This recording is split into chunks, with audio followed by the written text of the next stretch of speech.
From here, I'm going to go into the site content area of the Junior system. Clicking on site content, it shows me my submenu up on the top right of 6 different icons. Clicking on edit content, and this now shows me a similar structure to the navigation screen we saw before.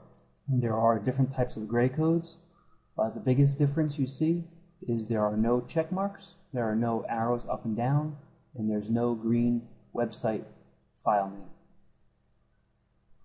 From this screen, what we do is click on any one of these page names to go in, and we can view the different content that is available on that page. Now, everything you see here on this content edit screen is the same information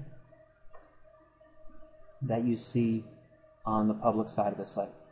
So as we look, we have, I'm going to scroll down a little bit here. We have our page title, Diamond Engagement Rings and Jewelry, shows up here, Diamond Engagement Rings and Jewelry. We have a block of information here which actually shows up as the rotating image, and that is that same image which is rotating here. Going down a little further, we have another block of content which says Demo Jewelry Site with some bullets, and that is exactly what we see here. And then as we scroll down, we see additional blocks of content which are all laid out on the public side. Editing the website through Junior is not automatically a what you see is what you get type of situation. Instead, what we have here are individual paragraph numbers, which you can see over here. This is what we refer to as a paragraph number, and you can see that they are listed on the right. So if I were to say, let's go in and edit paragraph 3, you would click on this word edit near where it says title number 3. So if I click edit, it brings us to the edit page for paragraph number 3. And there is a bit of functionality which is available on this screen. Everything from picking our images, doing internal link building. We can choose our different image sizes, whether to insert them with captions or without captions.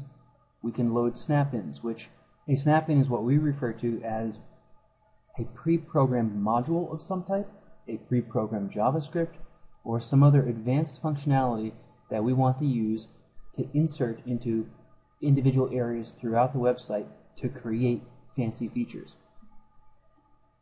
There are dozens of pre-made snap-ins, and new snap-ins are being made all the time when customers request new JavaScript functionality or some other functionality which helps to extend the features of the Junior system. You also have the ability to turn this content page into a product catalog page simply by choosing one of the product catalog options from that drop-down list there.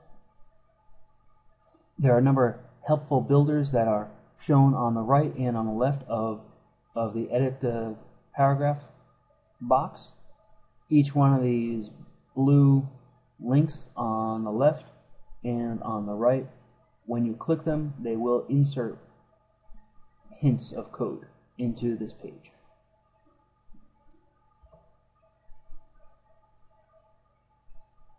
As standard throughout the system, you see the update redisplay, and the cancel and return buttons.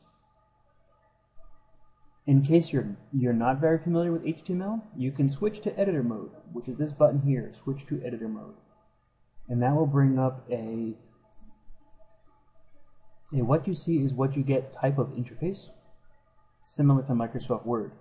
And now you have the ability to edit your content based on these control icons up on the top for bolding, italicizing, and inserting links, creating ordered lists, or just simply pasting in from a text editor or from Word. Most of the people who work as support for your website will be working in classic edit mode. We encourage all of our customers and end users to use the editor mode since it makes life easier for them. I'm going to click on cancel and return so I don't make any changes. And then I'm going to call your attention to the top area here. This here shows us our page name, which we were editing the home page. It shows this site page, which it shows us our navigation link and a green check mark. This allows us to, if we hover over this and click the page name, if we hover over this and click on index.html, again, that's going to be different for every page you're editing, but when you hover and click on that, it opens up a new tab or a new browser window and brings you directly to this page so you can see what it looks like. This saves you a lot of time rather than navigating to your home page and finding the page you're working on.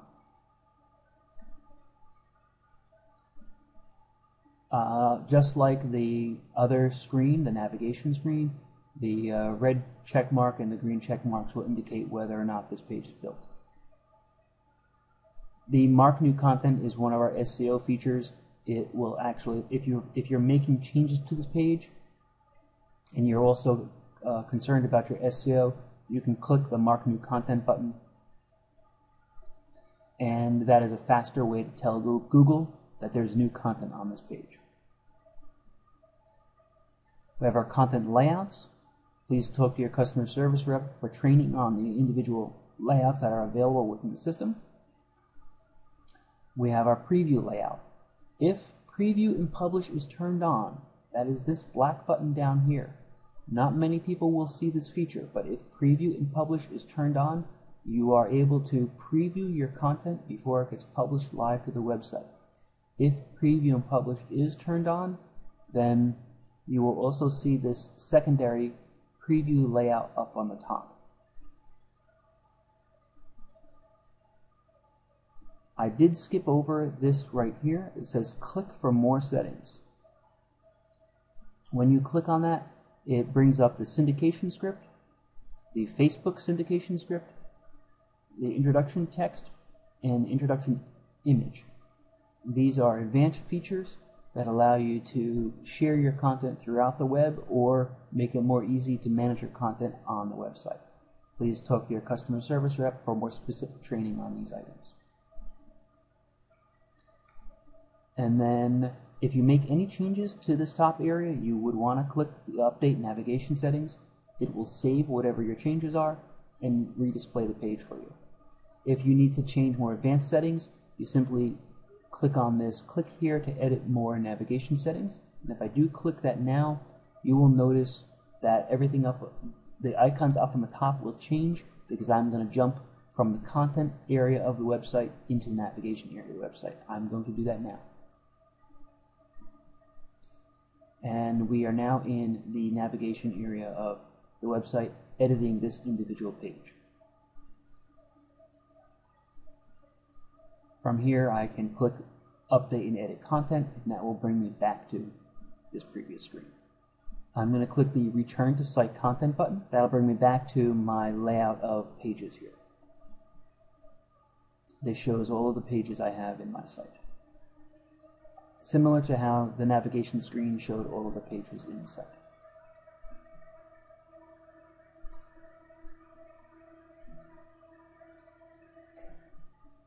Next, I'm going to go into Content Images. That is the second icon up on the top right side. This will bring me up a list of all of the images which are in my system. A very long list.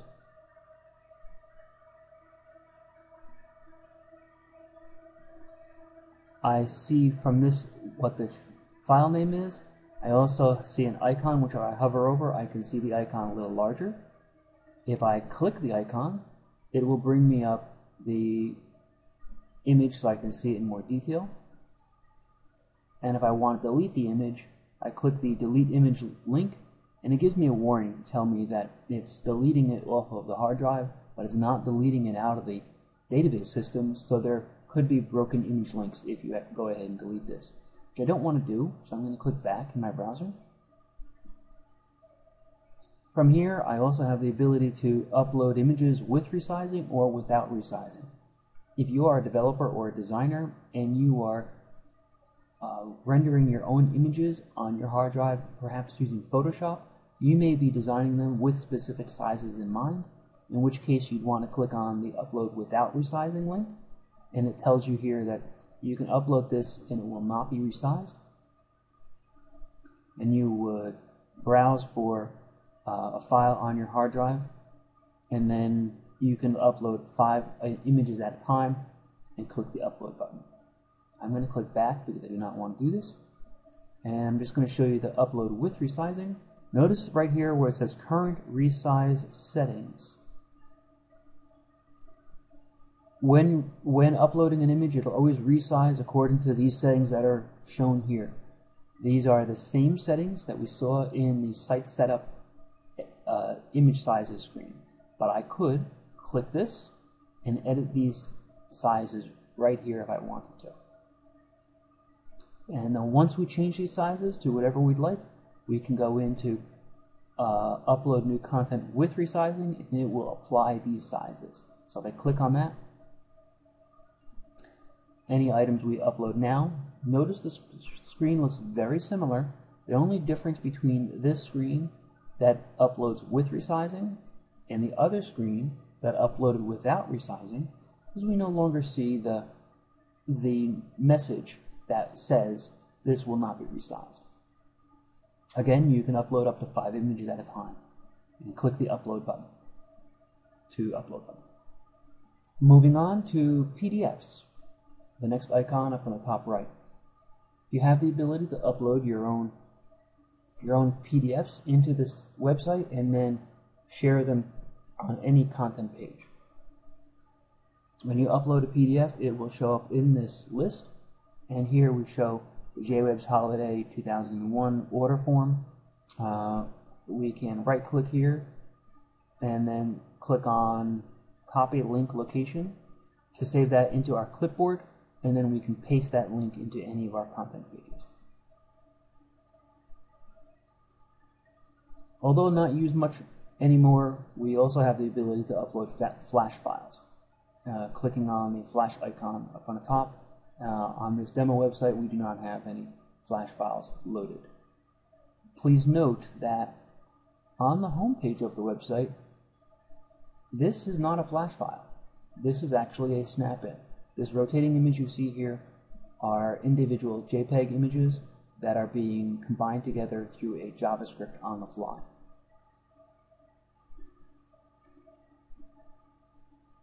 Help docs is our next item under site content.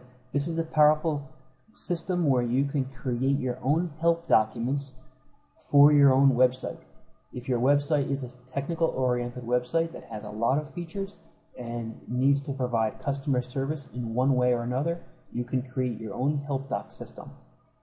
Built into the Junior system, as I have not mentioned it until this point, there is a blue help button up on the top right of every screen. If you click that help button, it brings up another window, which then shows you some basic details for help for this particular page that we're on. You can edit those help documents from this screen by building and uploading your own images. The help system available behind the blue buttons for the Junior CMS is actually controlled by us. We keep it updated as often as possible, depending on what new features are available. The last item under the site content menu is this date, which says September 19th. It is called the content swap. If we click on content swap, our entire look and feel of the system changes. We have a different color top menu. It says CMS home, it says content swap home, and then it says content swap module is not set. From this screen, we can choose which of our swappable content modules we want to edit. And right now we have the Chinese language module and the ELF system, which is used for holiday. Any additional ones would be listed below. So I'm going to click on ELF, and it now shows me that my content swap module is currently set to ELF. Once that is set, I now have access to edit all of my holiday content, which is then available at any particular time when I want to turn on my content. The swap module is a very in-depth system that requires specific training. Please refer to other modules or speak to your customer service rep about this. However, once this ELF is selected, let me go back to the CMS home, and then I'm going to go back into my products, and I'm going to select one of my product items, and we now see an extra tab that we did not see before. It says ELF swap. The actual name ELF is going to be different depending on which content module you have selected. So if I click on ELF swap, you can see this new subscreen which shows additional information which would be swapped out when the swap is active. And that concludes the content management part of this demonstration. And our next module would be social marketing.